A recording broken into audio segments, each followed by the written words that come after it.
Hey y'all, thanks for clicking on the video and welcome to Dixie Cryptid. If you're new to the channel, I really appreciate you following along. I think you're going to enjoy this channel. Here's what we do. All we do is tell stories. We don't show evidence. We don't show blurry pictures. We don't show garbled audio. We don't take a position on any theory out there about Bigfoot. We don't do any of that. All we do is share encounter stories that people send in and want to get out to the public. That's all we do. We don't make any judgments on these. We don't try to determine if they're true or not. We don't do any of that. If somebody sends me a story, it's just as important as your story if you send it to me. So I'm going to get it narrated and put in a video.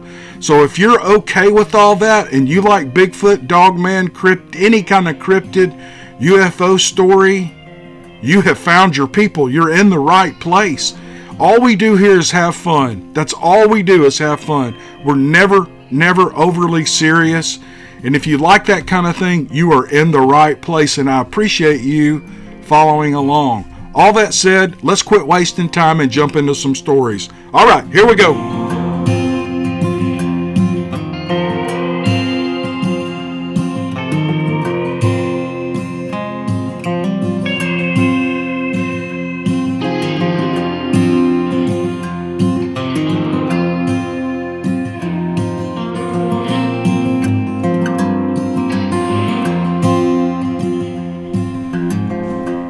Here's a good one from Texas. The writer says, I appreciate your open-minded approach to the way that you tell your stories and how you don't judge the stories and you pass them along with equality. That's right. That's what I just said in the intro. That's exactly what I do.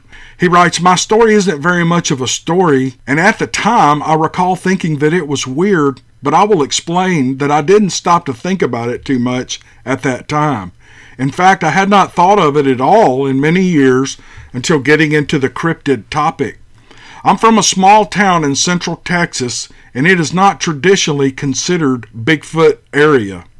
It is probably like any small town in the country, and it has its share of strange stories and legends. I must admit that I'm completely fascinated with the topic now. As I listen to the shows and accounts of others, it makes me think back to situations when I thought things were weird but never imagined equating them to a cryptid. We had a back road that was right outside of town but was still in the middle of nowhere. Generations of people have hung out there, but now, as in a lot of places, urban sprawl is taken over and it is not a gathering place like it used to be. There are several small creeks that run through the region, and the one that runs through this spot is called, of all names, Boggy Creek. It's a spooky place in the daytime, let alone at night, but when we hung out there, we were in groups. We always had a weird feeling when we left there, but it never seemed to stop us. In fact, that may have been part of the attraction. The whole town had a legend of the Boggy Creek Monster. Keep in mind that I was born in the mid-70s, and the movie The Boggy Creek Monster had been out since before my birth, so the name being the same, it could have simply lended itself to legend. It was not hard to know someone who saw the monster, or their dad had taken a shot at it, or some rancher had chased it in from the pasture off into the woods. It ran the gamut from dragon to lion to werewolf.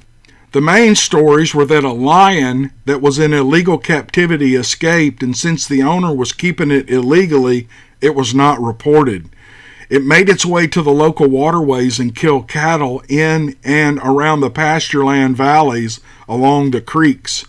It was also said that the organs and entrails were what was eaten and not the meat. The other prominent story is that it was a werewolf, and in fact, my ex's mother swears to this day that she ran one over in the direct vicinity of the party area along the Boggy Creek. She said she hit it back in the mid-'80s and she was scared and didn't get out of the car. She thought that it was not dead, but it was in pretty bad shape after having a good view of the underside of one of the true American 70s models hunk of motorized steel. I tell you all of that just because I know you like those type of stories and to let you know that we had our share of stories, but Bigfoot was just not one of them, and as such a big hairy guy was not in my mind at the time. What was on my mind at the time was girls. I love them. I'm extremely lucky to have found the right one, and I love her dearly, and she loves me right back. But back then, I was really doing my best to spend as much quality time as I could with as many of these wonderful creatures as I could think. Now, as I mentioned, it was in the middle of nowhere, especially back then, but when I was wanting some privacy and I knew of a wonderful place, it was about 10 miles from town, down on the San Marcos River. There was a bridge with a great swimming area that us locals all used. My buddies and I spent a lot of time down there and knew all of the cool places around it. One of those places was a small piece of property directly on the river, and it had a concrete picnic table on a solid slab. My immediate group of buddies and I knew about this place, and we used it as our own personal riverfront property. We hung out there and always drank more than our share of adult beverages.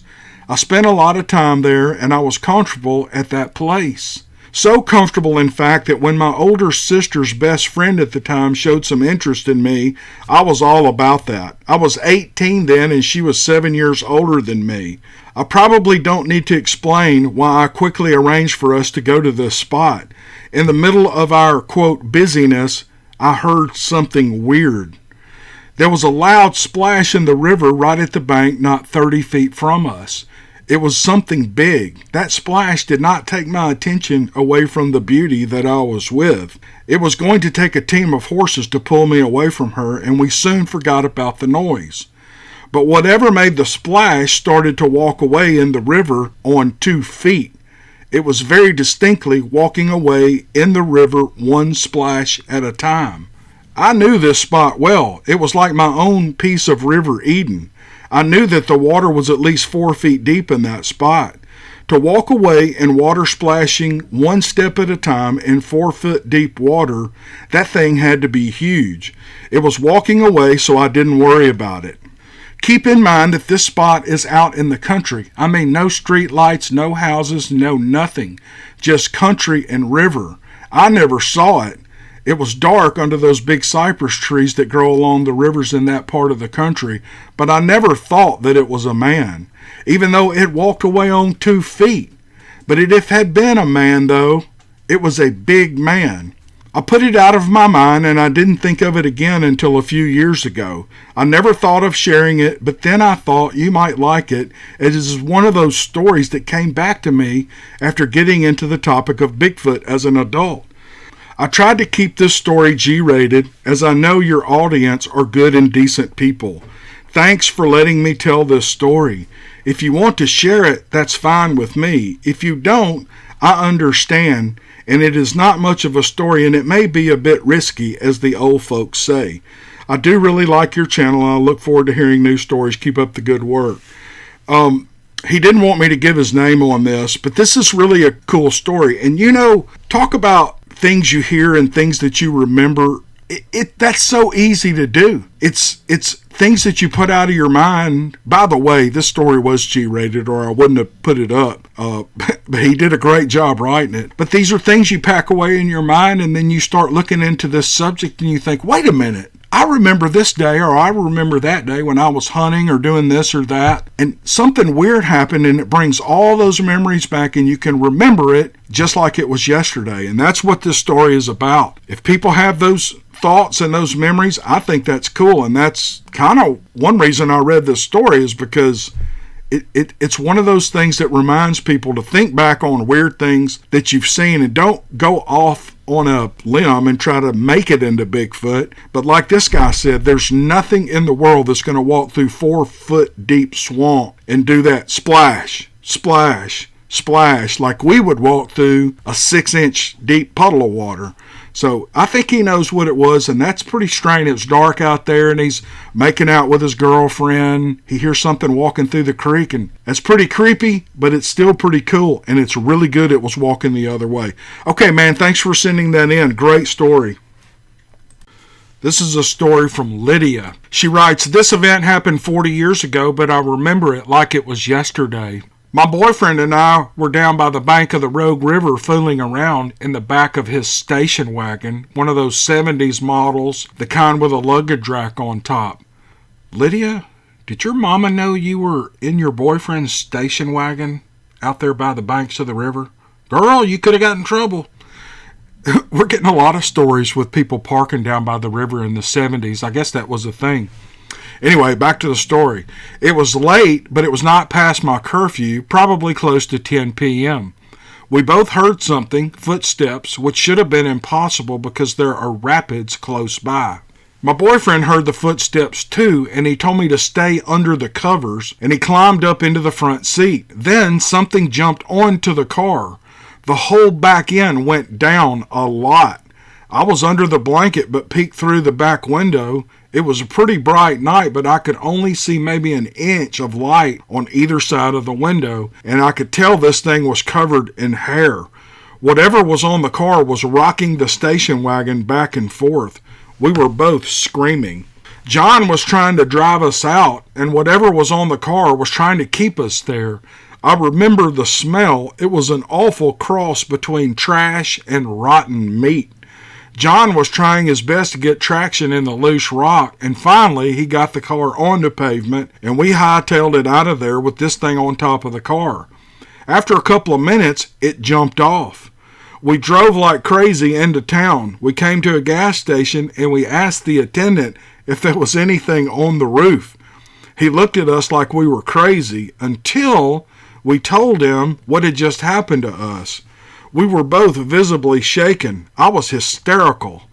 He believed us because there were claw marks on the roof that went deep into the metal and 2 footprints on the bumper, big ones, and they were outlined with hair. It was the most terrifying experience I have ever had. Later, we asked 4 big guys, 250 pounds apiece, to get on the back bumper of our car and see if it could weigh it down like that thing did or rock it like it did, and they couldn't. Oh man, that sounds like a ghost story that you would tell kids at a summer camp. I don't doubt this story at all. I'm just saying it's the classic campfire ghost story or horror story to tell kids around the campfire. And I can just see her in the back trying to get everything together and get up in the seat. John's up front punching it to the floorboard and gravel flying all over the place. And the back of this station wagon, those station wagons, I think they were kind of low in the back anyway. But, oh man, what a terrifying story. Lydia, thank you for sending that to me. It's a great story. We're getting a lot of stories that come out of the 70s. And here's another one. I think it was cool. Thanks, Lydia. It was early October 2015, and bow season had just started. My family owns a farm in northern Missouri. My grandfather bought this farm just a few years ago from a World War II veteran who was getting on in years. I had scouted a spot on the property where I knew deer were active. It was 4 a.m. and I had a long walk to get to the spot. I got up in my deer stand and realized that my release was not clipped to my bow. Frustrated, I retraced my steps back to the truck. Needless to say, I was hacked off. I was wasting time when I should be in the stand letting the woods settle down before daylight. Halfway back, I heard heavy footsteps behind me. I stopped and I looked around. I couldn't see anything, so I kept walking. I heard it several more times, and when I would stop to listen, the walking would stop. Whatever this was followed me all the way back to my truck. I retrieved my release from the front seat, I closed the door of the truck, and I waited. I wanted to see if I could hear this thing now that everything was quiet. I waited for several minutes until I was satisfied that I must have been hearing things. I walked back into the trees, heading back to my stand. It was still dark, no hint of sunrise yet. My LED headlamp was lighting the path more than adequate. I had walked in a short distance, and my LED lit up a creature that horrified me. It was a Bigfoot just standing a few yards away looking right at me. I wanted to run, and I almost did, but I saw movement to the left of this thing. I stood for as long as I dared, trying to make out what the other thing was. I moved my head slightly to the left, and in plain view was a smaller creature. It looked identical to the larger one. It was just half its size. It was time to get out of there. I took 2 or 3 steps back, hoping to back away facing this thing. No way I was going to turn my back and run. The beast advanced towards me with every step I took in reverse. I stopped and it kept coming, closing the distance. At this point, I didn't know what to do. My hand shot out in front of me with my bow in it. It took another step toward me, and so I yelled at the top of my lungs, "Stop!" And it stopped. Looking back on the event, I don't think it saw me throw my hand up with the bow. My light is bright and was shining straight into the larger animal's face, but it heard my voice, and that is why it stopped advancing. Still not knowing the proper procedure to make a Bigfoot go away, I opted to start talking to it. I don't remember what I said, something about "I mean you no harm" and "I come in peace," or something corny like that. I felt the intensity lighten some. The Bigfoot just stood there, but it was like the situation was de-escalating. Within a minute, I saw the smaller creature jump onto its father's back, and they turned and strolled off, occasionally looking back at me. Needless to say that my hunt was over. I jumped in my truck and drove back to my grandfather's place. He was up sipping coffee at the kitchen table. I told him what had happened, the whole story, just as I've recited it to you here. I figured he would think I was crazy and would laugh at me, but he didn't. In a grandfatherly way, he told me that he believed me, and then he told me the strangest thing. He said that when he bought the place, the World War II vet told him about these things. The old man said it would not be a problem, and that if we left them alone, they would leave us alone. My grandfather thought he was pulling my leg, but now my grandfather and I both are believers. Okay, this last story is crazy. I mean, it is so far out there, but I'm not making any judgments on it. I actually personally know the man who wrote it. He found out I was doing this channel. He's like, I've got one I need to tell you, and it's 100% true. I've never told anybody. Don't use my name, blah, blah, blah, but get it on your channel because he thinks it's important information. So I'm not going to give any commentary after the story. Just listen to the story. Take it any way you want to. But I'm going to tell you right now, this is a good one. He writes, "My name is blank." I'm not going to say his name. He says I can use his first name, but I'm not going to do that. This is a story of knowledge that I've been entrusted with. Knowledge that I really didn't ask for. I'm not sure if it was a matter of being in the wrong place at the right time or the right place at the wrong time. Either way, I've struggled with this knowledge for a long time. Thanks for letting me have a platform, a place where I can get this off my chest, even though I'm probably not supposed to. I was raised in North Mississippi on a big farm. There have been numerous trips in the woods, up and down hills and across streams and creeks looking for missing livestock. These adventures have been at the most inopportune time possible. From getting ready to go out to eat with my family, to stormy days, to getting ready for bed, and a neighbor calls to inform you that your livestock is on their property. Anyway, I've heard and experienced almost every type of animal that is known to man in the southern part of the U.S. in the woods until that day. I think I was around 15. Back in those days, a 15-year-old could get their driver's license. I had just gotten my license and my first pickup truck. On Friday and Saturday nights, all the teenage kids would meet in town and we would just hang out. On this particular Saturday, I had finished my chores early, washed my truck for it to look just right for that night.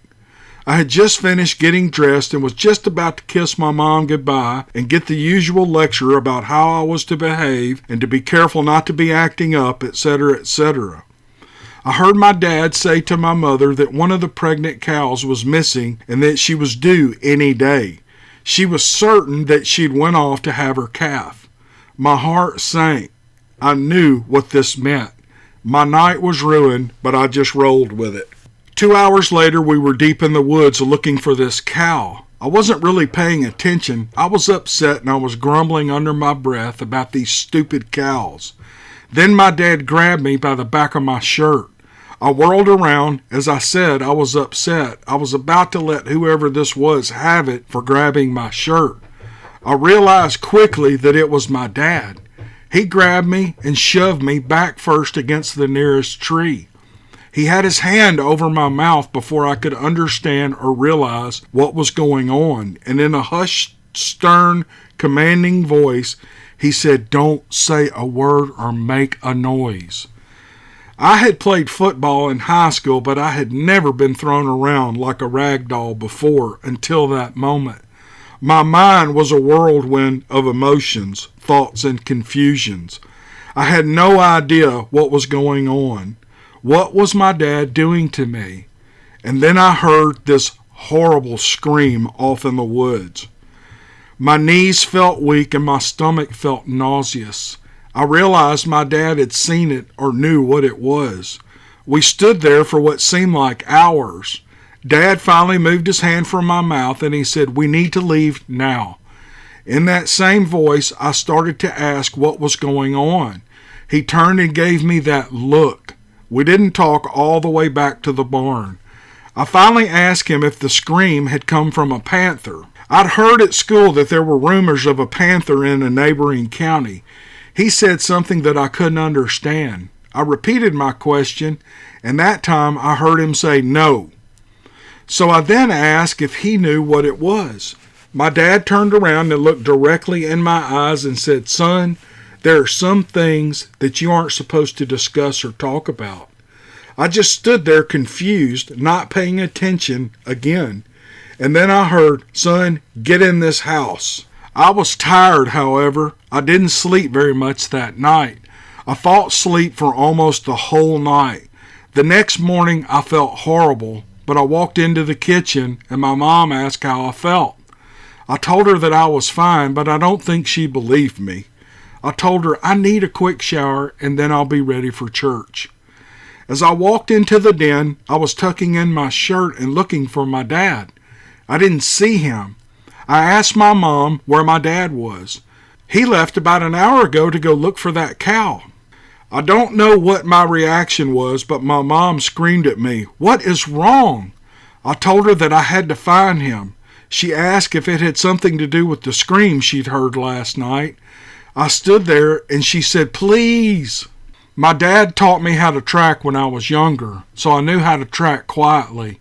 I made the 2-hour trek in under an hour and a half. I was almost back to where we had heard that scream.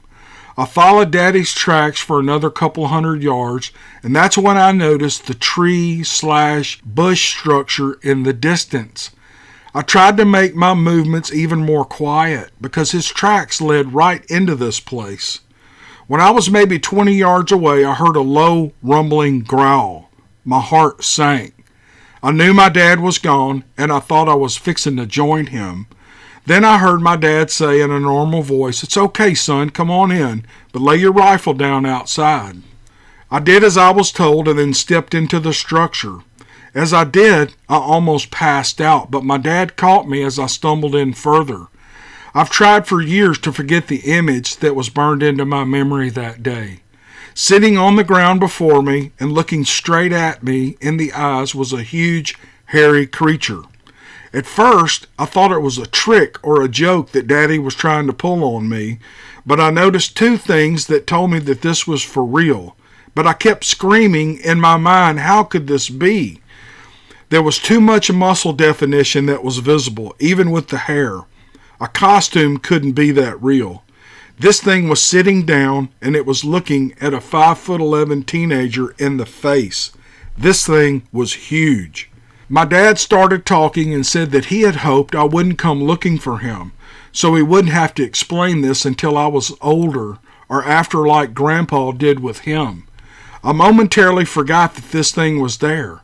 I raised my voice and I said, "Daddy, after that scream last night, I was scared you'd have been eaten or killed, or I don't know what."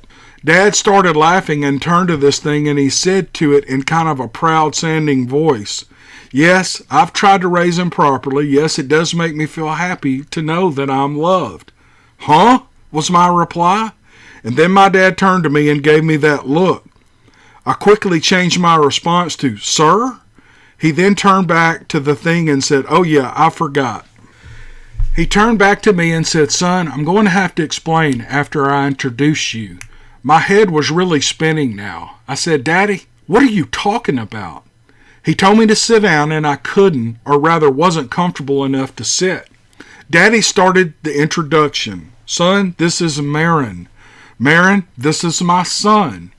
What followed was even harder to grasp. Marin is an ancient being from long ago. Marin isn't really his name, but our language doesn't have a translation for all of their words. So your great-great-grandfather named him. Your great-grandfather said that Marin was as big as a mountain, so he named him after the mountain in Galilee. I asked my dad how he knew about this thing. We'd been there 20 minutes and I hadn't heard a thing but a growl. Dad and Marin both had a short laugh. Dad said, "Remember I said our language doesn't have a translation for all their words?" Marin said because of this, it's easier for them to learn our language than for us to learn theirs. Over the centuries, they have learned to use this type of extrasensory perception, or ESP. Their ESP only works on one person at a time. They roam from place to place. They don't like to stay any place too long. It'd be easy for people to find out about them that way. Since he is staying in our territory for now, he communicates with the landowner.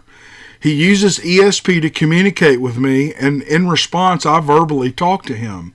It's a bit hard to believe or understand. Believe me, I know. I've been exactly where you are. I didn't hear Marin's voice until after your grandfather passed away. Dad turned to Marin and told him that he really missed Grandpa too. After a few minutes of letting this sink in, I asked, "If you can hear this thing, Dad, then why were we looking for the cow in this area, and why did it scream at us last night?" Marin snorted, and then Dad replied, "Marin didn't want to disturb us while we were out, because Daddy had told him that he wanted me to be older, but he had to warn us about the panther that was stalking us." My eyes widened, and I swallowed the lump in my throat. I asked about the cow and the calf. Dad said Marin had scared the panther off, and that's when it must have heard us. I said, "So it ate the cows?" That thing made another snort and a chuckle.